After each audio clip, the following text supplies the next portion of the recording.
राष्ट्रवादीचे आमदार अमोल मिटकरी यांनी अकोल्यात स्टिंग ऑपरेशन केलंय।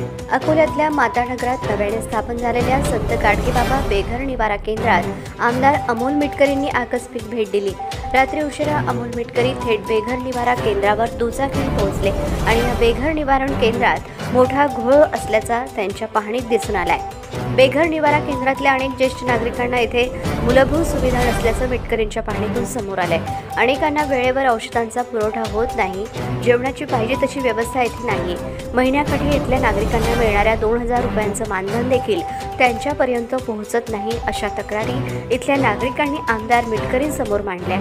इतकंच नव्हे तर या बेघर निवारा केंद्रात दररोज जेवण देखील उपलब्ध होत नाही। बाहेरून अन्नदान करणाऱ्या लोकांकडून इथे जेवणाचा पुरवठा होत आहे, मात्र शासनाकडून मिळणाऱ्या सुविधा इथल्या नागरिकांना मिळत नाही, असा थेट आरोप मिटकरींनी केलाय। नेमकं मिटकरींच्या पाहणीत बेघर निवारण केंद्रात कुठल्या समस्या समोर आल्यात पाहूयात। शासनाच्या दीनदयाल अंत्योदय योजनेतून निवासी बेघर लोकांसाठी निवासी योजना ही महायुतीच्या सरकारने कार्यान्वित केली। मागच्या काळामध्ये अकोला शहरामध्ये जे बेघर लोक आहेत, जे बाहेर काम करतात पण संध्याकाळी ज्यांना राहायला घर नाही, अशा लोकांना संत गाडगे महाराजांना डोळ्यासमोर ठेवून हा बेघर निवारा उभा करण्यात आला। आणि आज मी इथे अचानक भेट दिली तेव्हा कळलं की महानगरपालिकेने टेंडर जे दिलंय ते आशा किरण बहुउद्देशीय संस्थेला दिलंय।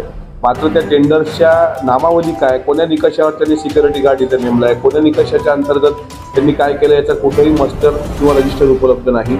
अनेक महिलांचे मी 1 to 1 केलं, म्हाताऱ्या ज्येष्ठ महिलांशी बोललो, त्या म्हणतात एक वेळचं जेवण आम्हाला भेटतं संध्याकाळी, तीही एक सेवाव्रती येतात इथे। सकाळचं जेवण ते हाताने करतात, स्वच्छता सुद्धा ते हाताने करतात। मग अशा बहुउद्देशीय संस्थेला ज्यावेळेस आपण हे टेंडर देतो त्यावेळेस त्याचे नॉर्म्स काय ते मात्र कोणाला त्या भड मॅडम जे आहेत त्या अद्यापही इथे पोहोचल्या नाहीत। त्यांना आम्ही बोलावलं होतं, पण मग अशा प्रकारे जर सरकारी पैशाचा अपव्यय होत असेल, त्यांना त्यांचं मानधन व्यवस्थित भेटत नसेल आणि नाव आपण गाडगेबाबाचं येतोय, हे करताना थोडी लाज वाटली पाहिजे। याच्यामुळे सरकार बदनाम होत आहे। या सर्वांवर एकदा चौकशी करून कठोर कारवाई करण्याची मागणी मी सरकारकडे करणार आहे। दरम्यान मिटकरींनी इथल्या व्यवस्थापक आणि कर्मचाऱ्यांना चांगलेच धारेवर धरले। मिटकरींनी दिलेल्या अचानक भेटीमुळे बेघर निवारा केंद्राच्या संचालकांची चांगलीच धावपळ उडाली।